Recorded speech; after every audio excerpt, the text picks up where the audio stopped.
Hello, I'm Roland. Welcome to Speaking of Everything. I have a legend right here with me on Speaking of Everything, and he's the one and only, the mighty Doe. How you doing? Good to be here, man. Nice, fine. So the real name is Isidore York. Yes. We know it's the mighty Doe. So how things going, man? Things are pretty good. You know, there's always room for improvement and betterment, but as you can see, you can tell it's happening. You know, it's amazing because you was here like a year ago, and I was home relaxing, and sometimes he called Doe. So I picked up the phone, I called you, very excited, and you didn't even recognize my voice at first. You remember? Yeah. It's like, who's this? Well, I seen the number, and I like, this seemed like his origin number, but somebody, I don't know. Then I say, wow. Yeah. And then you said to me, man, I just got back from Africa. Yeah. Well, I was surprised. Yeah. So how was your trip to Africa, man? The trip to Africa is always superb from day one to now. I visit that continent like 6 times within a year. It's good. So you went to West Africa? Went to West Africa. I've been to Ghana, Nigeria, Uganda, and South Africa. Thus far, there's of course more to come. I got to go to Libya. I got to go to Niger. I want to go to Cote d'Ivoire. You know. Well, see the whole thing. Burkina Faso, all of them. Yes, as long as I have the time, I will visit that. It's very important for me as a black man. Understand? So you've won Calypso crowns in Samara many times. Yes, 5 times Calypso.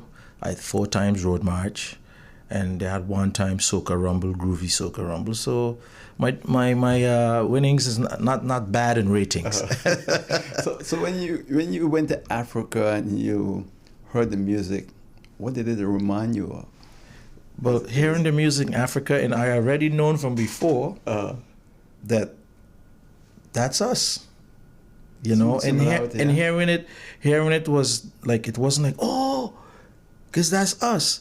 It's been there a long time.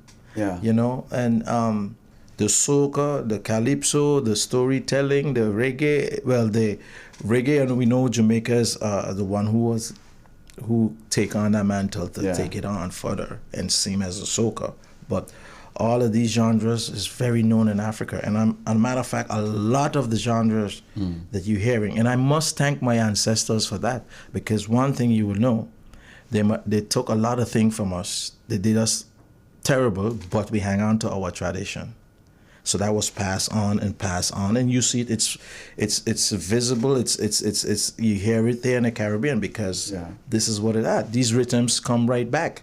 It's like it's unconscious in a way. It just comes out of you. It's part of us. Yeah. You know, when I go down here in the beach, I remember one time in Uganda, I'm driving, and I'm in the seat, and the driver, he's playing this music. I swore that I was in Curacao. Yeah. Because I hear the tambour, ting, ting, ting, ting, ting, ting. I asked him, what station is that? He said, that's Congo.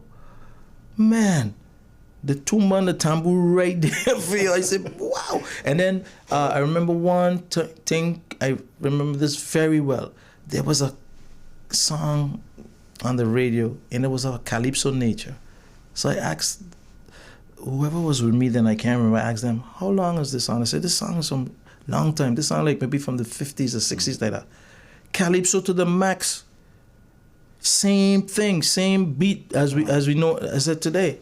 It's just a different language. Just speaking Tree as is speaking, as is often spoken in Ghana, one of their languages, you know.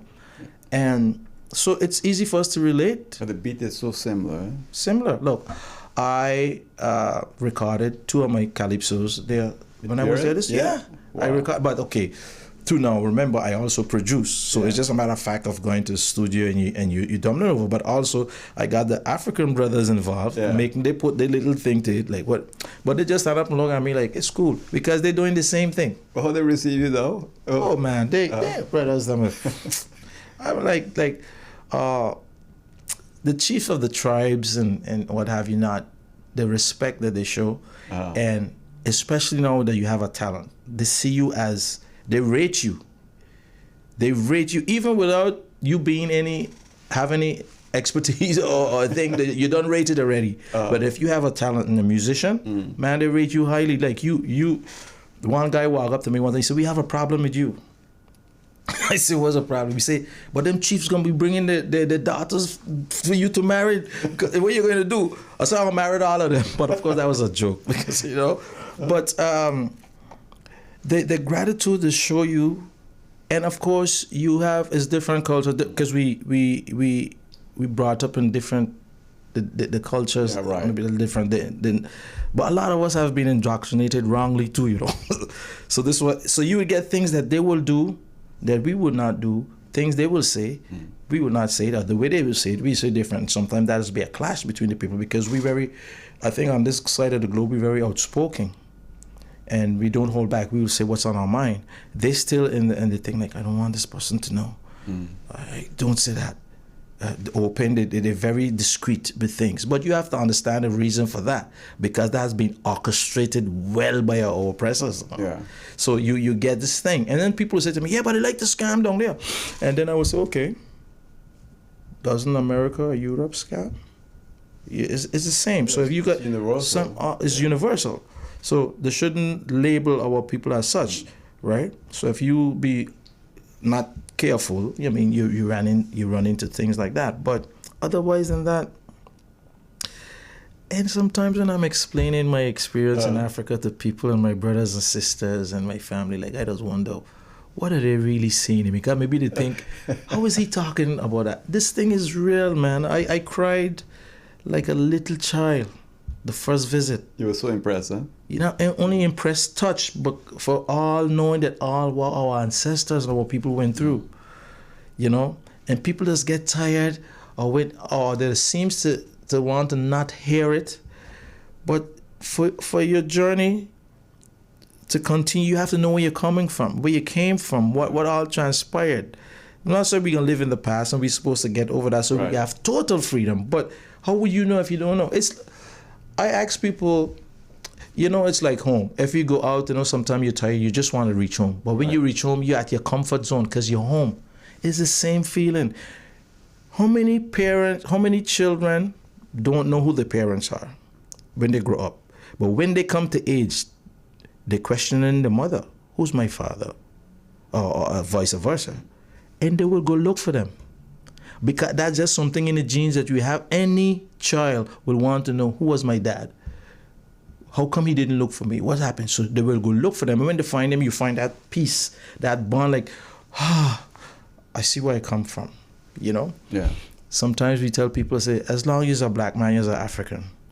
Why? Sometimes, no, sir, I ain't born Africa. I born Holland. I born this. I say, okay, listen, we say actually we are born, but the trace, the race, we are black race. This is where we come from, So that has been a war. But I stopped warring with people with that because the indoctrination is real.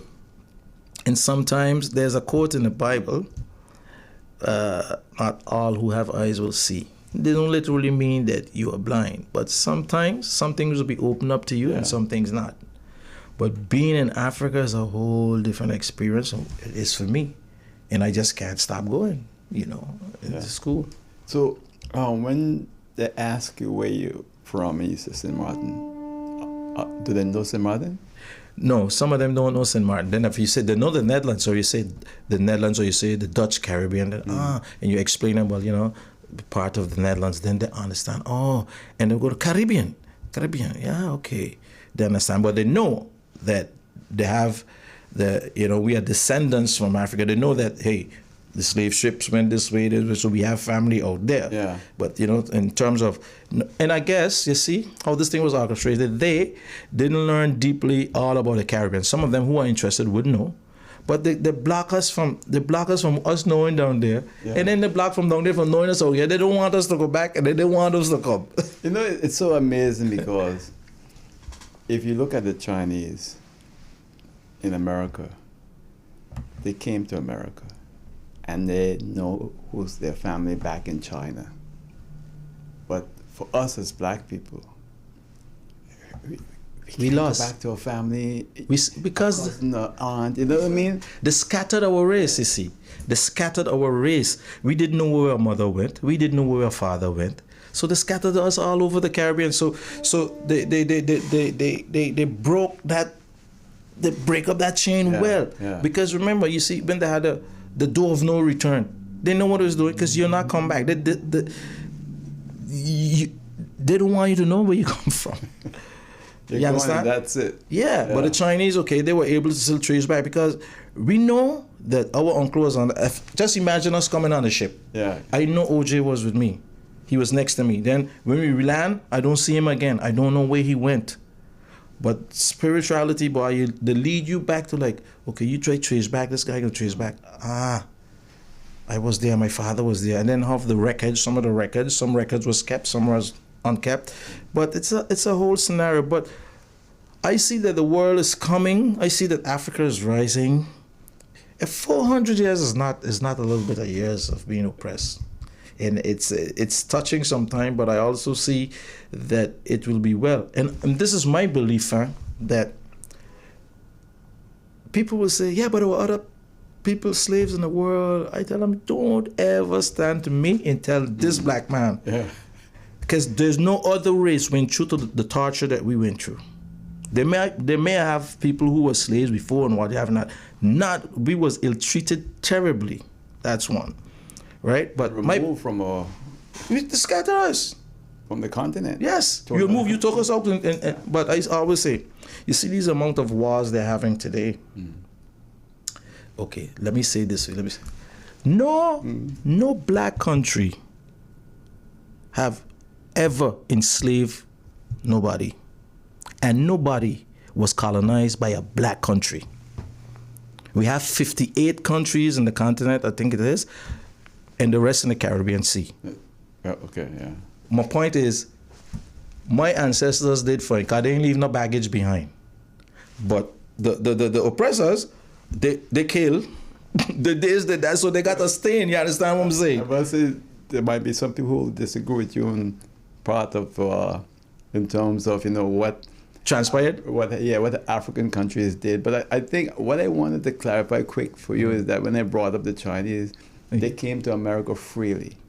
Right. Is it? And Africans were brought here, cut off from it, and that's why I wanted to show the difference. But of course, this is what I was getting at. That's why I say we never enslaved nobody. Yeah. We never forced our religion on nobody, exactly. or our language.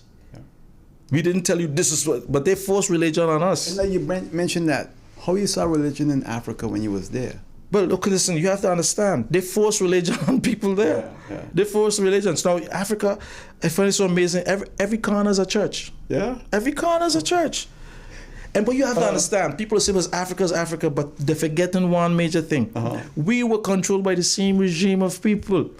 So here, we control in America there, we control in Africa there, it's the same thing. You use the Bible to scare the black man. But as in my song, I say, in one of my songs, I said that. Yeah. I say, listen, they come with the evil, then give us the Bible, tell us blame the devil. They were the devils, right? So imagine, look, in the slave castle, you enslaving people under there, in the slave castle, and you have a church right on top where you raping people, killing people. Oh, it's amazing. And you got them in church. You brought a church and tell them, blame Satan, and you doing that to them. So you see, the indoctrination to understand, but a lot of what people don't understand because we don't speak about it a lot. Yeah. And the rather you not speak about it, and people say, well, let's forget about the past. No, we're not saying that we're living there, but it's good that you know what transpired, so now you know how to move forward. You definitely have to never forget it, I think. Can't. Yeah. It was a terrible thing. And I think as I see myself now, I say as a teacher too, I think the more we get the young people understand that, the better it is. So they will grow with a different mindset. So now to balance themselves and then share that thing with their family, their friends. But what a lot of us has been blocked from that history, blocked from one thing used to amaze me, like, people used to be down in Africa and say, don't come Africa. Africa is this. It's bad. They have disease. They have this. That's what they're telling you. But who's down there? Show you the negative. Yeah, but they down there telling you don't come. They down there all the time. So I said, I said, no, man, I got to go see what's going on. Then I go to say, this is what's going on. You don't want us to get the real thing down here. I saw a guy made a comparison sometime, showing you what CNN show you and what actually is there. I'm telling you. And there are beautiful neighborhoods, beautiful homes in Africa, but they don't show you that. No, they don't show you that. But it's the same that you go in the Bronx. The Bronx have it upscale, it have it down. So, but you're going to just show the bad part. Yeah. You're going to show us the good part. There's so many cars in Africa. It's like I said, but they got more cars than people. In Africa, I have a lot of people. I never walk one place, like you seeing 2 people. They always, a multitude. Yes. The race is, it's big, you know. That's why the artists, you know, like myself, if I go down there and do a concert, and I charge people $5, but the amount of them coming, the volume is big. Yeah. You know, so it's large. So, but it's, you know, this talk with the history is touching to some people. Some people sometimes get annoyed by it. Some people will cry and feel it. So, but we don't want to. I'm telling myself and my sisters and brothers, we can have the discussion, but don't get too angry about it. Try to understand it, because this is what people just get funny, you know. I've interviewed you many times. Yeah. I've never seen you so happy, man. But I'm telling you, it's amazing. People say to me, "But what you eat? Or what you drink? Or how you look like that?" Listen, once you are contented with yourself and you know, it's something like if you know the truth. Yeah. Look, they used to fool us with Santa Claus, right? Exactly. Very small. When you get big now, you're like, but Santa Claus, you are fake all the time. You faking us, man. And such as some of the history to block you out from some things. And I remember talking to my dad. We was talking about the church and the story with Jesus and the Bible. And so he asked me, "So you don't believe in the Bible?" And I said, "Yeah, Dad." I said, "But I have some things in there that I disbelieve in, because I say everything is they set it up that way to tell you that, but they have a other side of the story they ain't telling you. You understand? Like they change our names, but when you go and find out, I remember going to the River Niles. We had a River Niles, and the guy said, "This is Elizabeth." He called it the England name, Elizabeth River or something like that. So I look at the guy, I said, "Boy, give me the real name of the place." So he looked at me like, "What is it?" I said, "Give me the African name of this river, please." Then he said, "I can't remember what it was." Then he started to puke all kind of the history. Of course, because Elizabeth, you leave from England to come Africa. To name what? It's like Lake Victoria in Africa. It's, I think, something like that. I named Lake Victoria, Lake Elizabeth, something like that. You know. No, the lake in Africa they call Lake Victoria. That's what I'm saying. After Queen Victoria of England. That's what I'm saying. Yeah. Something like that was. And he'd give me the name. I can't remember the name. Then Africa.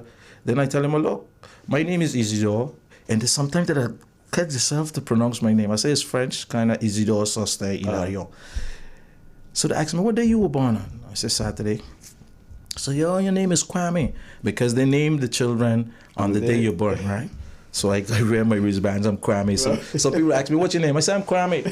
They relate to it, you know. I got to go to a quick break, though. I have to go to a break. Hold on. Yes. In case you've just joined us, you're watching or you're listening to Speaking About Everything. My guest is the one and only Calypso King of many times in St. Maarten, and he's known as the Mighty Dow, Isidore York, or Kwame. So there you go.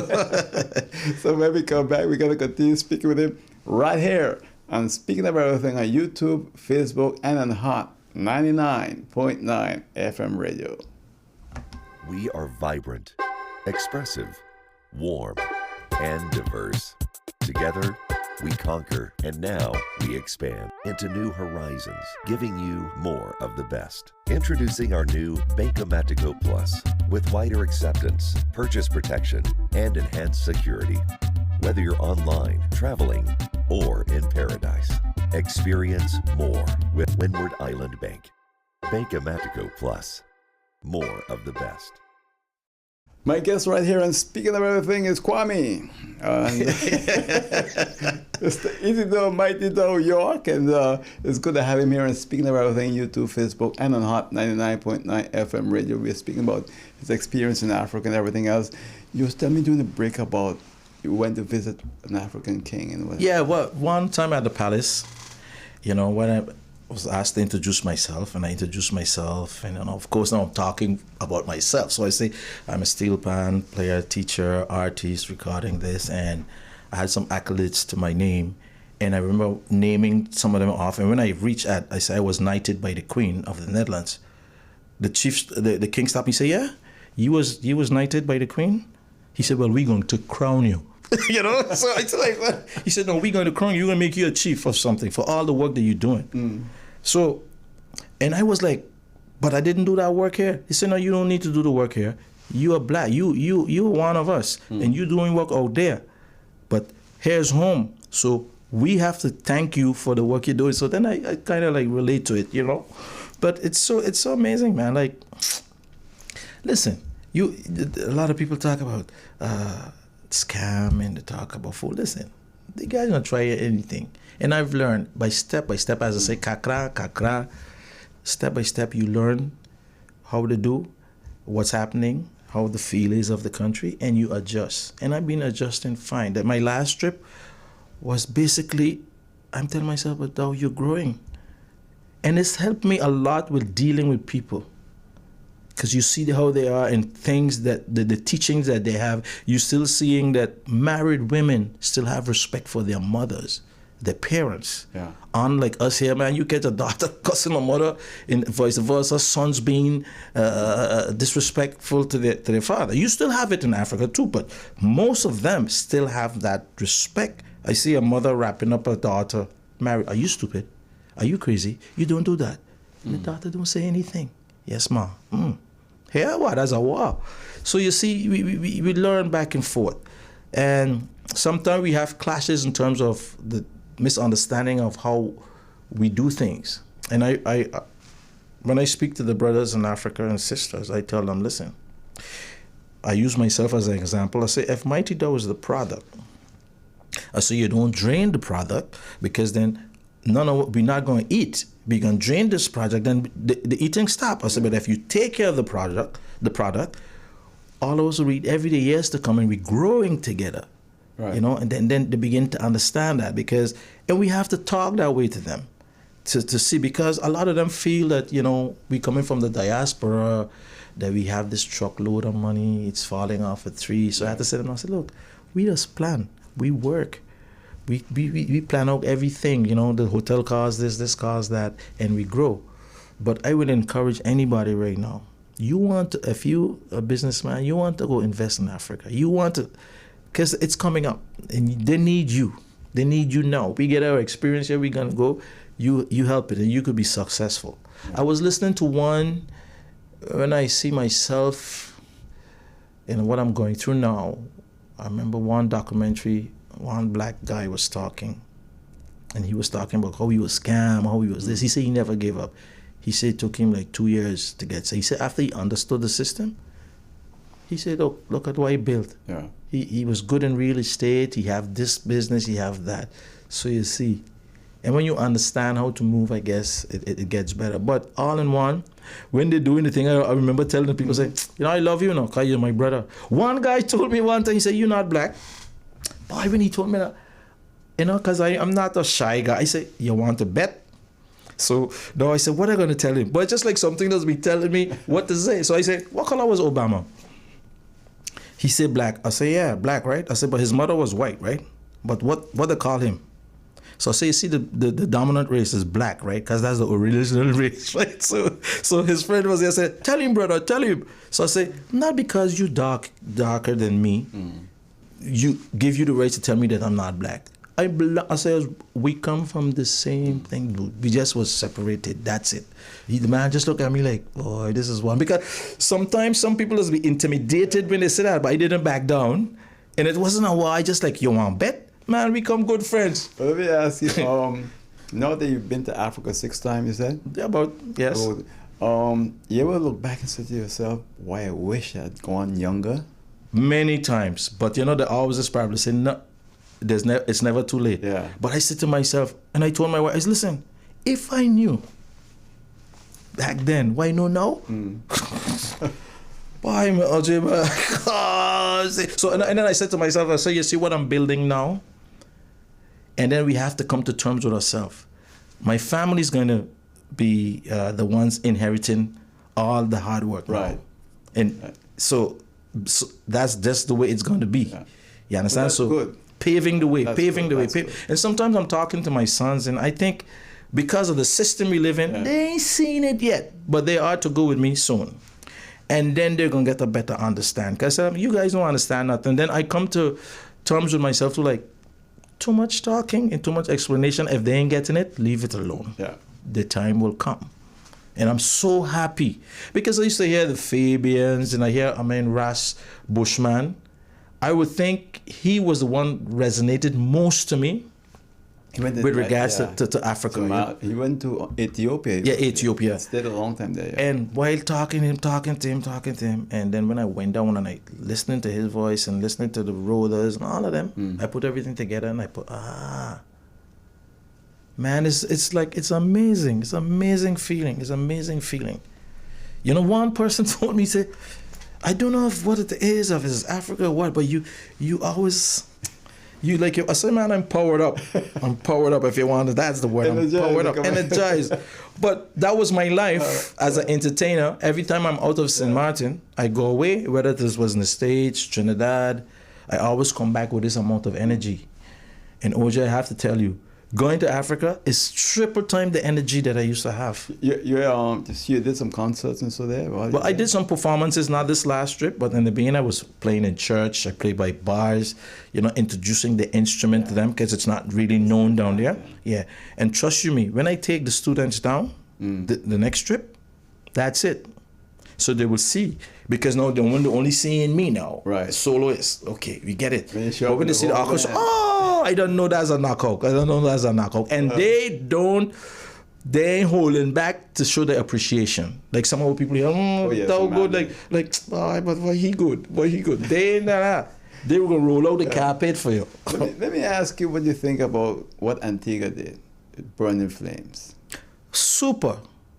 Let me tell you something. They say a king is not honored in his own land. That's not all the time true. It's what our mindset. Yeah. Because from the time I know Burning Flames, Antigua always like them. They're the main band and they get the support. I remember one time in Trinidad, I was in a line waiting to get to the desk to check in. And here comes Beanie Man from Jamaica. And Beanie Man is late. And the attendant said, hey, Beanie Man, come. Respect, nobody in the line make a noise. He wasn't Beanie Man because he's beautiful or because he's ugly. He's Beanie Man because he's making his contribution. He's somebody of stature. Yeah. So he ran through the line to take care of him, nobody make noise. I met the same Beanie Man in St. Vincent and the Grenadines in the line. People didn't recognize him at the time. I said, Benny, you're not supposed to be in this line now. So I called the immigration and said, this is Benny Man here. But they called Benny Man, they left me behind. You know, so that's good. A diplomat, you know, that's very good. I remember one time speaking to the management of the airport, then I wouldn't call the name now, so to make it political. That was quite a long time ago. Well, yeah, a few years ago, right? I said to them, I said, listen, St. Maarten Rumba is the biggest hit, but again here you're talking about yourself. But it was the biggest. But it's the biggest hit. So I said, I said to the management at the time, I said, listen, please put up there, because people like to read and say the biggest hit was St. Maarten Rumba, Mighty Dow, blah, blah, blah. The answer was, so if I do that for you, what Bobo going to think? I said, but it's not Bobo makes St. Maarten Rumba. What's wrong with that? Yeah. So you think Rodriguez, when they got in Puerto Rico, see Rodriguez will put him on the airport with his bat. They're proud of their heroes. Sink it with the runner, sprinter, yeah. Sink it. Airport, and when you come in the airport, sink it, yeah. But we like to, it's like the more you do, or the positive you do, it's like you shouldn't do that. What the hell? You know, but this is fun. You have to admit one thing. St. Maarten Rumba, there's nothing else out of St. Maarten to compare to that internationally. Okay, that's a fact. So that person telling you that was really out. No, it was out. It was out because you see, it's always about political thing and what side they think you on. And I was just speaking to the Minister of Tourism now, and I tell him, okay, this is a good time that we because they've been talking about it, and to show how people are. We've been talking about it for years. We want to revamp St. Maarten. We want to use it as a tourism tool to advertise. What's wrong with that? What's wrong with that? So in this culture, it's part of us. So let's do it. And just, I think too, last night or yesterday, I reached out to her and I said, which is Minister Maarten Helliger, and I said, I have the proposal together. That not only proposal, suggestions. When you're gonna do it? And when I go 6 feet, I don't know. It's too late then. Let's do it now. I still have a lot of strength, and not only that I have a lot of strength, the song is the song. So let's do it. It has nothing to do that the King James ain't good, or this one ain't good. No, call it is a is. And this is what wrong with our people. It's sad though, when we do it that way. But the thing is, God forbid, should anything happen today, these same people will get up in the church, that was this, he was that. It's something like in Africa too, like with deaths, right? When you're dead, they advertise these big boards. They keep you so long before they put you to burial. People go take loans to have big funeral. I'm like, sound like Jamaica? Are we real? And when you're alive, the guy can't get 1 penny of that now. What good is it? Because someone was telling me in Jamaica, you die and they keep you alive for 2 or 3 weeks before they bury you and everything. Why Africa is longer? They could keep you up to a year sometimes, 6 months before. We just had a famous artist pass away called Daddy Lumba. A real big superstar, man. I don't know when his funeral is going to be, but they have parties there. It's good, showing their appreciation for his life, but it will take long. But life is amazing, and we got to keep on. I say you be fair. Fair and honesty is the best policy. I think. I think that's always be fair and honest, and everything will go dandier, I think. And I have to say, I met some folks, I call them my family in Ghana, and the back and forth, the up and down, they will want me like, don't do this, don't do that, you should do this. So I have a lot of respect for them in that regard. So I say, I tip my hat to the Owusu family, Owusu Echau family, because they always reach out and sometimes they get a little, feel a little bad when I tell them, hey, I can handle myself, I would tell them like, no, I'm not, you don't have to cook for me today. I'll go buy. No, they're like, why? They don't want to, then I understand that they really look out for you, but I'm also, I told them, and sometimes, I remember going to town and we walking into stores and I would say, I want that, and I would buy it. And they go, why will you buy that? That's so much money. So I sat them down one day. I said, listen, we came from a place where we want something, we buy it. I said, now I understand that maybe you don't have the funds to buy it, so it looks like a lot of money for you because your earning is different. I said, but we calculating things in dollars in our head. So maybe something was $60 is not a lot for us, but a lot for them in their money. So they understood that. They said, yeah. I said, yeah, because I'm not just buying it to show off, and I'm buying it because I like it, So I said, give me a chance, don't be like, hey, that's too expensive. No, why, You ever went to the market where they have vegetables and... Man, that's the best thing. And before it was kind of scary, like, how are we going through all of these people? Like, it's so busy. But now, that's like a walk in the park because you understand the system. And then, so many fruits. Then we're looking for sugar apple. But I noticed I wasn't seeing a sugar apple too? I noticed I wasn't seeing a sugar apple, but I'm telling them that's the name we know it as, but they call it a different name. Oh, okay. So, but when I saw it, I said, stop, that's a sugar apple. I went to get it, Hey, amazing. Mangoes big like soursop, man. They eat a lot of fruits, a lot of watermelon and stuff. Fresh food. Guy told me, he said, look, we ain't keeping this fish overnight now. Whatever we use today, we throw it away. One time, And I remember too, in Uganda, me and we went to a restaurant, and the taxi driver, me and my wife ordering, the taxi driver said, listen, it was more a kind of American kind of food place, because we don't accustomed to that. Hey, the taxi driver said, listen, you could give me the money, I go down there buy a fresh chicken, He When he said that was so amazing. Yeah, he said, listen, I going on there, give me the money where you want to buy food for me. I going on there, buy a fresh chicken, and I'll come back and get, hey, when I hear that, that was my last time eating by that restaurant. So I said, I eat everything fresh. Yeah. You know? That's the difference. Like, it's not what you eat, but the more fresh food you can eat, the better it is for your body. Definitely. You understand? So what's next for the Mighty Dough? Well, I'm gearing up for something unique. It's the Leeward Island competition coming this Saturday. And you know, this is where all the kings go and participate. Now, I am not the president. I'm not the king of St. Martin. There was Yard Fowl who won this year. I came first runner-up. But I was first runner-up in the Leeward Island last year. Okay. And the Calypsonian who won was Splinter from Anguilla, but he said early on that he resigned.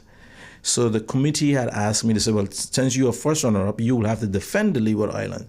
Okay. So I was preparing for that. But then Mr. Splinter changed his mind. And of course, we give him that right. You know, you want to go in, no problem. The only thing is that when I came back Monday, I was hearing that. So I told him, hey, but you guys make me prepare for the thing already. So they say, so what are we going to do? I said, well, you know, let's see what we can work out. And they didn't want to disappoint me either, because they know, well, they did not get back to me in time to say, well, hey, he's going to do it. So we came to a settlement. And I remember, because I also was French, you know, a born married French. And I remember, like, anyway, long story short, it boils down to now I will enter the competition, but I will be representing the French side of the island, which is also good. And we used to do that before. We always used to have 2 participants in that. But then the French side never used to really have a competition. But so I went round to the guys one time and said, hey, this is the situation. Do you guys have any objection now that I will represent the French side? Then I got to the French side Carnival committee. Hey, this is the case. This is what happened. And everybody was happy. You know, for one reason I could tell you, though, the French side of the island, they're much more patriotic. For some reason. I don't want to start not Dutching thing because I'm at the bar, that won't happen. But they always like ready to go. We over here, we don't check it out. I don't know. They're ready to go. So everything running smooth. So you can see St. Martin now will have 2 participants in that race.